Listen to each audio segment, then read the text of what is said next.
فكذبوه فنجيناه ومن معه في الفلك وجعلناهم خلائف وأغرقنا الذين كذبوا بآياتنا।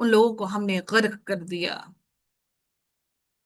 اللہ تعالیٰ فرماتے ہیں فانظر کیف کان عاقبۃ المنذرین، سو آپ دیکھو کہ ان کا کیسا انجام ہوا جنہیں ڈرایا گیا تھا، یعنی پہلے ان سب لوگوں کو ڈرایا گیا تھا۔ وَجَعَلْنَاهُمْ خَلَائِفَ، اور ہم نے انہیں جانشین بنایا، یعنی اللہ تعالیٰ نے سیدنا نوح علیہ السلام کو جھٹلانے والوں کو کی ہلاکت کے بعد دوسرے لوگوں کو ان کا جانشین بنایا۔ اللہ تعالیٰ نے حضرت نوح علیہ السلام کی نسل کو زمین کے گوشے گوشے تک پھیلا دیا، اسی لیے حضرت نوح علیہ السلام کو آدم ثانی کہا جاتا ہے۔ روایات میں آتا ہے کہ جب طوفان نوح آیا تھا تو خانہ کعبہ کو بھی ایسے ہی اوپر آسمانوں میں اٹھا لیا گیا تھا۔ کچھ روایات میں آتا ہے کہ یہ طوفان پوری زمین پر آیا، اور کچھ میں آتا ہے، کچھ کہتے ہیں کہ یہ کچھ مخصوص علاقے میں آیا، لیکن جو ہمیں روایات جو قرآن کی روح سے ہمیں پتہ چلتا ہے کہ اگر انہی سے نوح علیہ السلام کی اولاد کو اللہ تعالیٰ نے زمین کے گوشے گوشے میں پھیلا کر اللہ تعالیٰ نے دوبارہ سے زمین کی انسانوں کی تخلیق کی، دوبارہ سے انسانوں کو پھیلایا، ایسے ہی دوبارہ سے زمین میں انسانوں کو پھیلایا، تو یقیناً پھر یہ طوفان نوح جو ہے پوری زمین پر آیا۔ پھر میرے رب نے مزید فرمایا اور اس وقت زمین کے کس کس علاقے میں کہاں کہاں پر آبادی تھی، کہاں کہاں پر لوگ تھے، اس سے ہم واقف نہیں۔ اللہ تعالیٰ بہتر جانتے ہیں کہ دنیا کے کس کس علاقے میں کس کس جگہوں پر کہاں کہاں انسان آباد تھے۔ پھر میرے رب نے مزید فرمایا ثم بعثنا من بعده رسلا الى قومهم فجاءوهم بالبينات فما كانوا ليؤمنوا بما كذبوا به من قبل كذلك نطبع على قلوب المعتدين۔ میرے رب نے فرمایا پھر نوح کے بعد ہم نے کئی رسول ان کی قوم کی طرف بھیجے، تو وہ ان کے پاس واضح دلائل لے کر آئے، سو وہ ایسے نہیں تھے کہ اس پر ایمان لاتے، اس وجہ سے جو وہ پہلے اسے جھٹلا چکے تھے، حد سے گزرنے والوں کے دلوں پر ہم ایسے ہی مہر لگا دیتے ہیں۔ اللہ تعالیٰ نے حضرت نوح علیہ السلام کے بعد بھی کئی رسول ان کی قوم کی طرف بھیجے، جنہیں ہدایت کے لیے بلاتے رہے، واضح دلائل بھی لے کر آئے، تو وہ ایسے نہیں تھے کہ اس پر ایمان لاتے، اس وجہ سے جو وہ پہلے اسے جھٹلا چکے تھے۔ جن لوگوں کو رسولوں کی طرف سے حق کی دعوت دی جاتی رہی وہ جھٹلاتے رہے، تو اللہ تعالیٰ نے ان کے دلوں پر مکمل طور پر پکی مہر لگا دی۔ آج ہم بھی جب لوگوں کو اس قرآن کو سیکھنے کے لیے بلاتے ہیں تو وہ کہتے ہیں ہمیں معلوم ہے، ہمیں آتا ہے سب کچھ۔ یقیناً اللہ تعالیٰ جب دلوں پر مہر لگا دے تو پھر وہ دل صاف نہیں ہوتے۔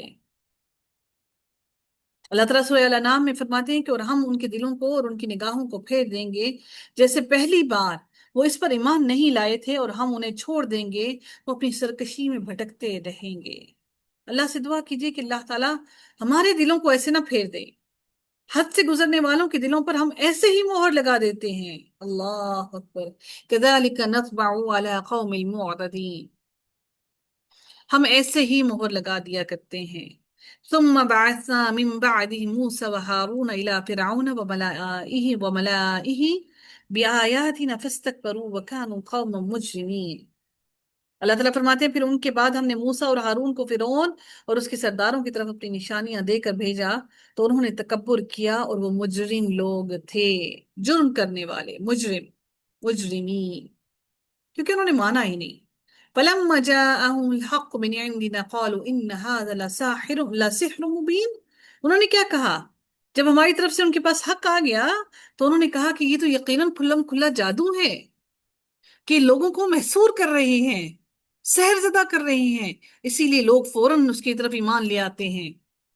قالا، موسیٰ نے کہا اتقولون للحق، کیا تم حق کو یہ کہتے ہو، لما جاءکم، جب وہ تمہارے پاس آ چکا ہو، السحر ھذا، کیا یہ جادو ہے، ولا یفلح الساحرون، حالانکہ جادوگر فلاح نہیں پاتے، جادوگر کو کبھی بھی اللہ تعالیٰ فلاح اور کامیابی نہیں دیتا۔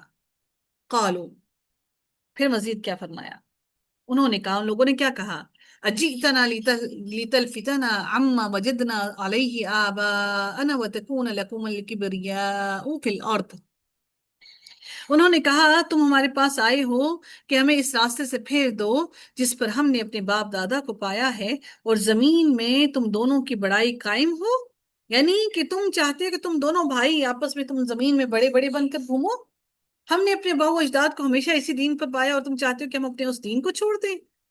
وما نحن لکما بمؤمنین، ہم تم دونوں پر ہرگز ایمان نہیں لائیں گے۔ تم تو چاہتے ہو کہ تم لوگوں کا بول بالا ہو، فرعون کی فرعونیت کم ہو جائے، فرعون کا نام کم ہو جائے، فرعون کا تقدس کم ہو جائے۔ وہ سمجھتا تھا میں بہت تقدس والا ہوں، بہت پاک باز ہوں، میری کبیریائی کم ہو جائے، اور تم چاہتے ہو کہ تمہیں وہ سارا کچھ مل جائے، کیونکہ فرعون کو سجدہ کیا جاتا تھا۔ وقال فرعون ائتونی بکل ساحر علیم۔ اس کے بعد تعظیماً جو جھکا جاتا تھا، سجدہ کیا جاتا تھا، جو تعظیم کے طور پر کیا جاتا تھا، وہ بھی بند کر دیا گیا۔ اتنا زیادہ غلو کر دیا گیا کہ انسانوں کے آگے سجدہ کر کے اس سے سب کچھ مانگنا شروع کر دیا گیا۔ وقال فرعون، اور فرعون نے کہا ائتونی بکل ساحر علیم، فرعون نے کہا کہ ہر ماہر جادوگر کو میرے پاس لے آؤ، ہم بھی اس کے جادو کا توڑ کرتے ہیں۔ فلما جاء السحرة قال لهم موسى ألقوا ما أنتم ملقون۔ جہاں جہاں پر بھی شرک کی بات آئی، جہاں جہاں پر بھی اللہ کے عذاب کی بات آئی، جہاں جہاں پر بھی اللہ تعالیٰ کی وحدانیت کی بات آئی، اللہ تعالیٰ نے موسیٰ علیہ السلام اور فرعون کی بات ضرور کی۔ اللہ نے موسیٰ علیہ السلام کا ذکر ضرور کیا، کیونکہ اس قوم کو اللہ تعالیٰ نے بے تحاشا انعامات سے نوازا۔ اللہ تعالیٰ نے ان کو تکلیفوں سے نکالا، پھر سے وہ واپس اسی میں پلٹ کر بھاگ گئے۔ تو جب تمام جادوگر آ گئے تو موسیٰ نے ان سے کہا کہ جو تم پھینکنے والے ہو اس کو پھینکو، جو بھی تم نے تینترے پینترے جو بھی جادو کرنے کرو۔ فلما جاء السحرة قال لهم موسى ألقوا ما أنتم ملقون فلما ألقوا قال موسى ما جئتم به السحر۔ پھر جب انہوں نے پھینکا، موسیٰ نے کہا کہ تم جو کچھ لائے ہو وہ جادو ہے۔ ان اللہ سیبطلہ، یقیناً اللہ تعالیٰ جلد ہی سے باطل کر دے گا، اللہ تعالیٰ اس کو ثابت کر دے گا کہ یہ سب باطل اور جھوٹ ہے۔ ان اللہ لا یصلح عمل المفسدین، بلا شبہ اللہ تعالیٰ فساد برپا کرنے والوں کے کام درست نہیں کرتا، اللہ ان کو کامیابی ہرگز نہیں دیتا۔ وَيُحِقُّ اللَّهُ الْحَقَّ بِكَلِمَاتِهِ وَلَوْ كَرِهَ الْمُجْرِمُونَ، اور اللہ تعالیٰ اپنی باتوں سے حق کو حق کر دیتا ہے، خواہ مجرم اس بات کو کتنا ہی برا کیوں نہ سمجھیں۔ وَلَوْ كَرِهَ الْمُجْرِمُونَ، کہ وہ اس بات کو کتنا ہی برا کیوں نہ سمجھیں، اس کے باوجود بھی اللہ تعالیٰ حق کو یقیناً ثابت کر کے رکھتا ہے، اور اللہ تعالیٰ مجرموں کو کبھی بھی کامیابی عطا نہیں کرتا۔ وآخر دعوانا الحمد للہ رب العالمین، صلی اللہ تعالی علی خیر خلقہ اجمعین، برحمتک یا ارحم الراحمین، سبحانک اللہم وبحمدک، نشہد اللہ الہ الا انت، نستغفرک ونتوب الیک۔ السلام علیکم ورحمۃ اللہ وبرکاتہ۔